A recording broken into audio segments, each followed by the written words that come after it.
Well, good.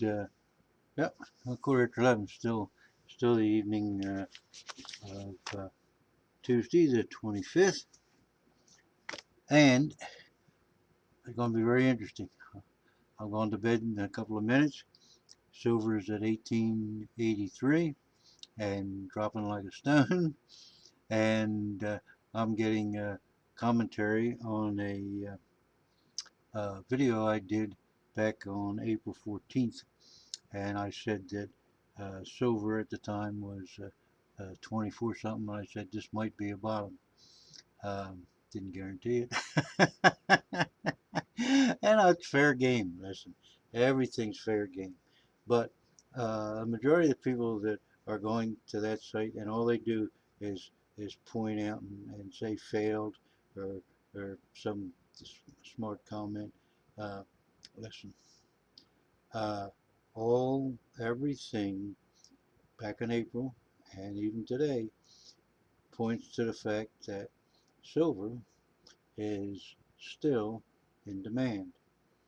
Now, I don't have any idea. We'll find out maybe in the morning, maybe sometime tomorrow, maybe not till next week, what the precipitous drop was caused by tonight, whether it was a margin call or whether it was just somebody still dumping paper silver, whether JP Morgan is in some collusion or something. We have no idea.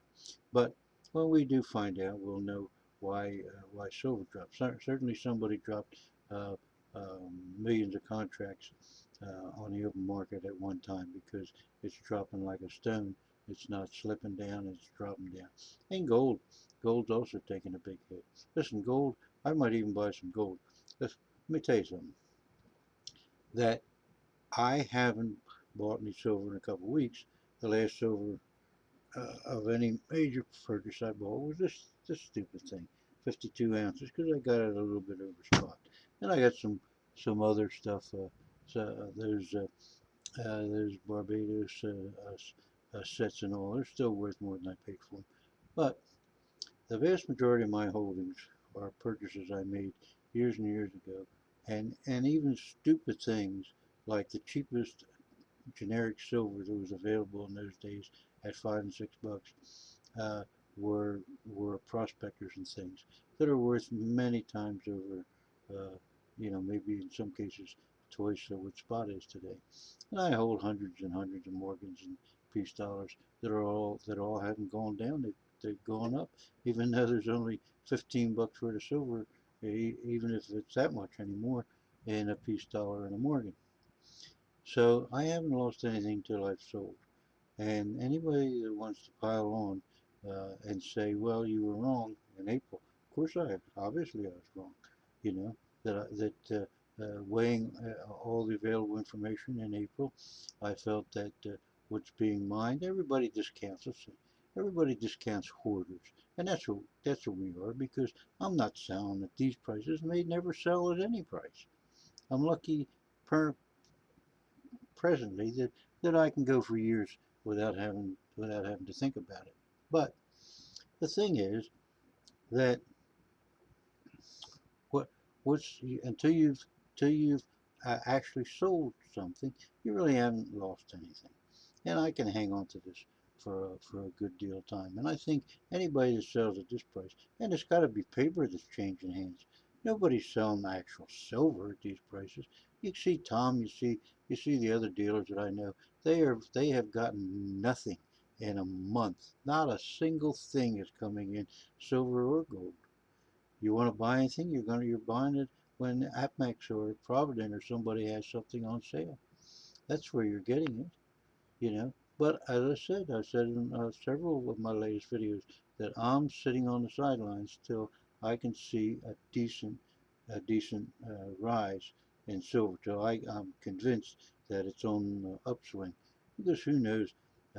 J.P. Morgan in collusion with the government. The government doesn't want silver to be worth anything because it makes the dollar look like it's worth nothing, and they sure don't want that when they're in such competition with China and their new international currency, and they're in danger of losing the petrodollar to a number of different varying currencies.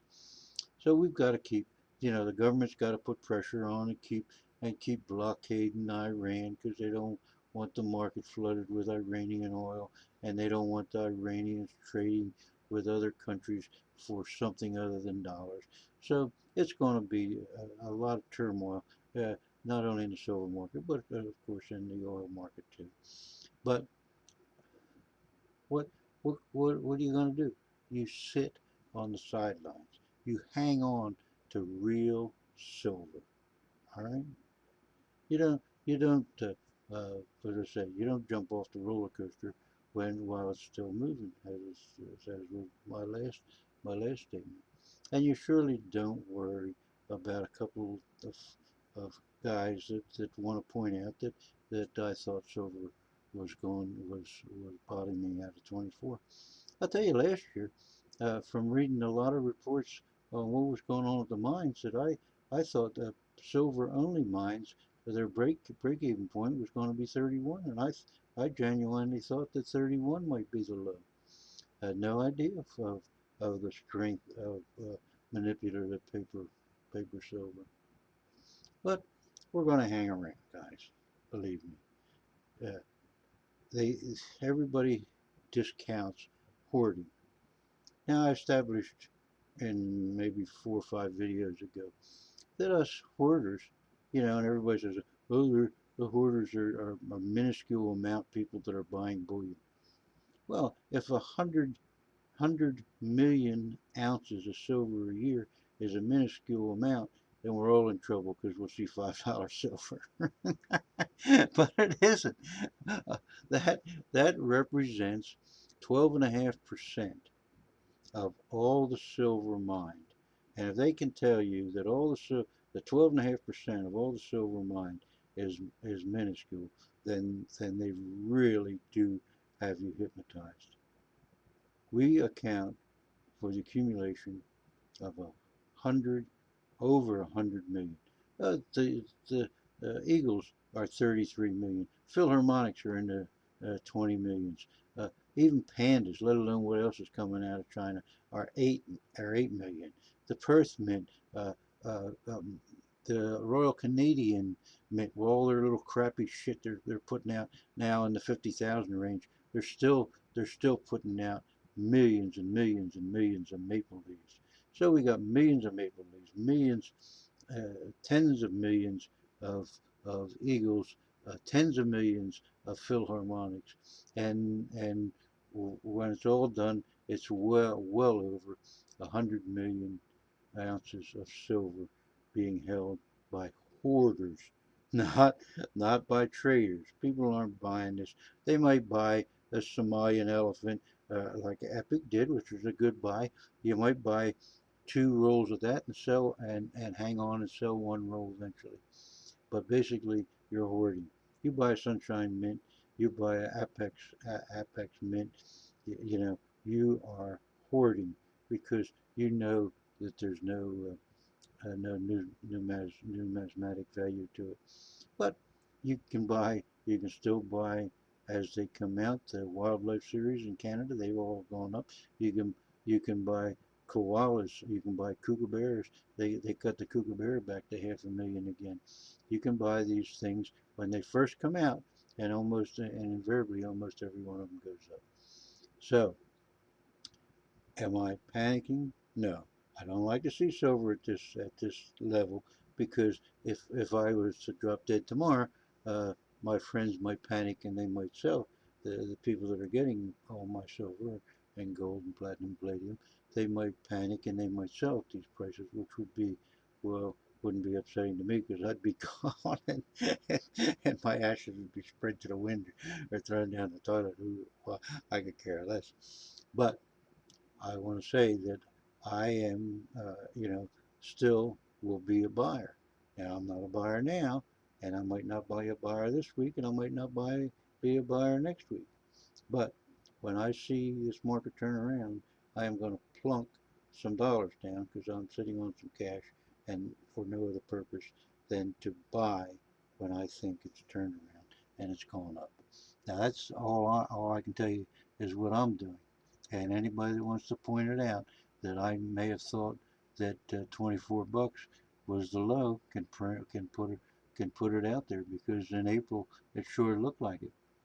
But I had gone and looked into the channels of almost everyone that went back and goes to the trouble to point that out, and most of them have no videos up at all.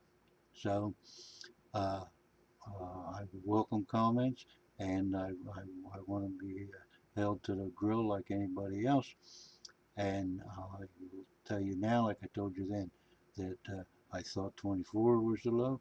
I'm thinking that 18 might be the low, but I don't, at this juncture in the game, I don't care what the low is, because us hoarders are going to take up 12 or 13 or 15%. If the price goes down, we might take up 15% of the available silver that's mined this year and next. And industry isn't about to go out of being industry because the price of silver is less. They might start using more.